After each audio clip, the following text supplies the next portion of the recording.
संसार को अनुभव करने के लिए दृष्टा और दृश्य दोनों का होना बाध्यता है।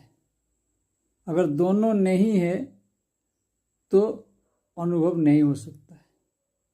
अगर कोई गहन ध्यान में चले जाए तो उसके लिए दृश्य खत्म हो गया तो वो अपने आप भी खत्म हो गया, अपने आप में उसका डेथ जैसा अनुभव हो गया, क्योंकि एक खत्म हो गया तो दूसरा खत्म हो गया। लेकिन दूसरे लोगों के लिए वो नहीं हुआ, वो खुद के लिए हुआ।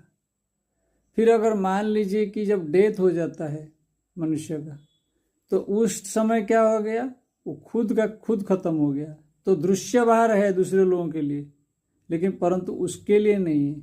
जो गया, जिसका शरीर छूट गया, उसके लिए नहीं है।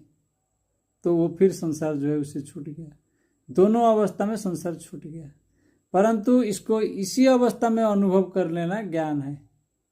जब हम देह में है तब इसी अवस्था में संसार का जो अभाव उसको अनुभव कर लेना वास्तविक ज्ञान है। तो डेथ को इसी मुहूर्त में अनुभव कर लेना है, क्योंकि अनुभव करने वाला जो है अभी है तो वहाँ अभाव होगा तो पता लगेगा।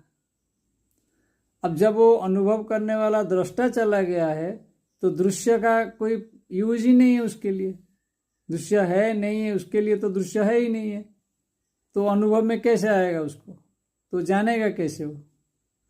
तो इसलिए जो है अब जब है हम इधर तो उसी वक्त हमको अनुभव कर लेना इस बात को, जो संसार नहीं है, इस चीज को अनुभव कर लेना है गहन ध्यान में।